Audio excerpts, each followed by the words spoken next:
This provides the vitamin, well, it's much more than a vitamin. We know it's a hormone. This provides vitamin D with an unprecedented ability to regulate cellular growth and metabolism and to control any growth irregularities that, for example, could lead to cancer. 哇，维生素 D 呢有前所未有的能控制细胞的活性度以及它们的成长与分解，前所未有的。Let's look at some of the actions of vitamin D. 我们来看看维生素 D 的作用。Vitamin D can improve fertility, 提高生育能力， can safeguard pregnancy, 保护一个安全的怀孕期， helps reduce what's known as inflammation within the body, 抗炎保护作用， regulates weight, 体重的控制， protects against infections, reduces the risk of heart disease, prevents strokes, and reduces the risk of several cancers. 减少病菌的感染、心脏病、中风呢和某些癌症的风险。 When we look at its actions in terms of neurological actions, we know it reduces the risk of autoimmune disorders, reduces the risk of neurological disorders, bolsters the body's immune response. 那我们看看从精神方面来看的时候呢，维生素 D 呢，它会保护到。It also boosts mental function, can reduce the risk of dementia, such as what leads to Alzheimer's disease. It modulates heart function, supports muscle strength. 我要讲的就在上面。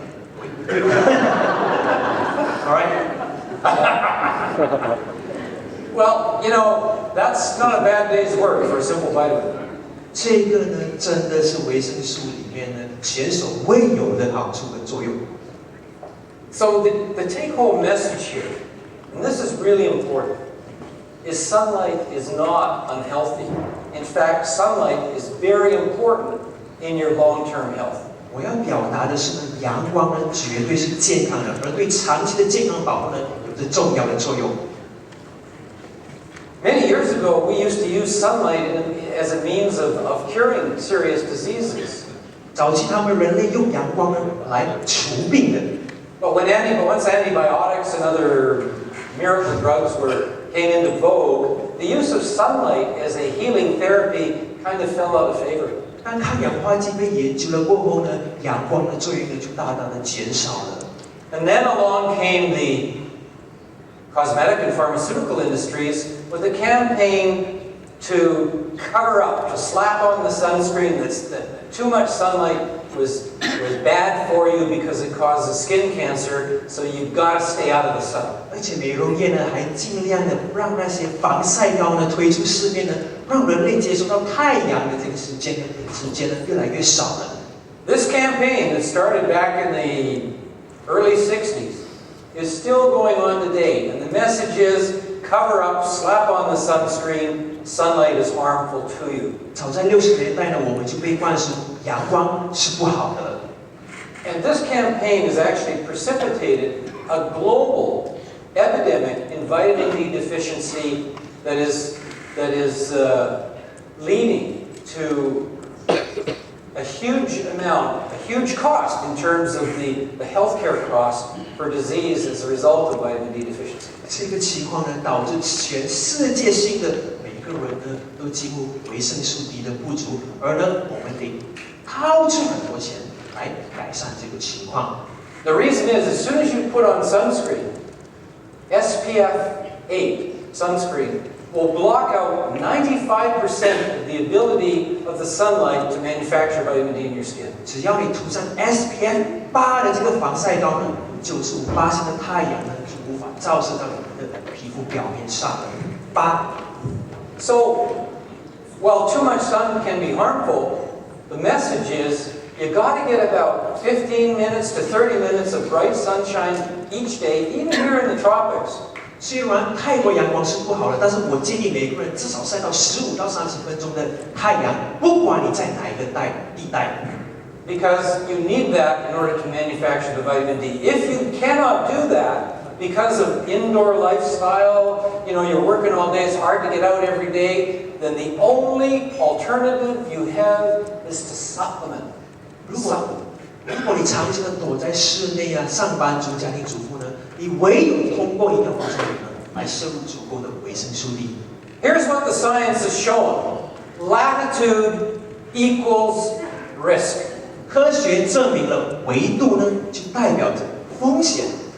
The risk of dying, for example, of cancer, of heart disease, of multiple sclerosis, of basically any of the serious degenerative diseases, we find correlates directly with latitude. The further north or south you live of the equator, the higher is your risk.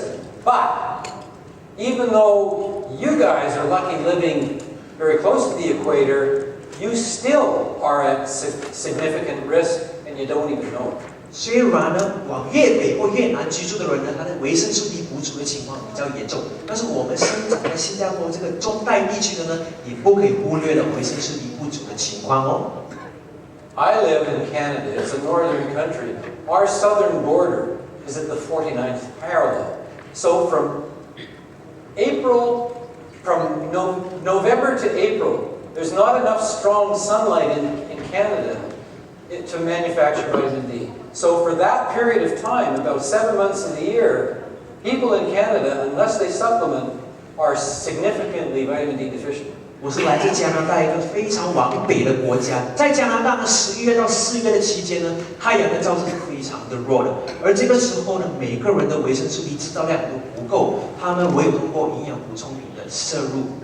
We've seen, for example, the science shows that the risk of multiple sclerosis, which is a serious disease of the nervous system, the risk of MS is 5 times greater if you live north of the 37th parallel than if you live in the tropics. 心脏病呢，或者是这个风险呢，它会在30度北往以上呢，它的那个风险呢会大大的提高。I'm going to show you some rather startling statistics here. Firstly, go ahead. 我给大家看看统计数字上的一个证据。The studies have shown that depending on where you live in North America, and also depending on the season, 50 to 100% of North American children are at high risk for vitamin D deficiency. 在北美中呢，有至少50%的孩童是不足于维生素 D 的。But even in Australia, which is much closer, northern Australia, much closer to the equator, 60 to 70% of Australians have insufficient levels of vitamin D for good health. 哇，我们看看澳大利亚一个比较南的国家呢，它有至少68%的人呢不足于维生素 D。I want to show you something. Let's see if you can figure out what's happening here. This is a graph of the level of vitamin D insufficiency in the population of the U.S. between 1998 and 2004. 这个呢是美国人维生素 D 不足的情况的一个图表。Now, generally, the cutoff for vitamin D insufficiency, which means you don't have enough vitamin D for good health, is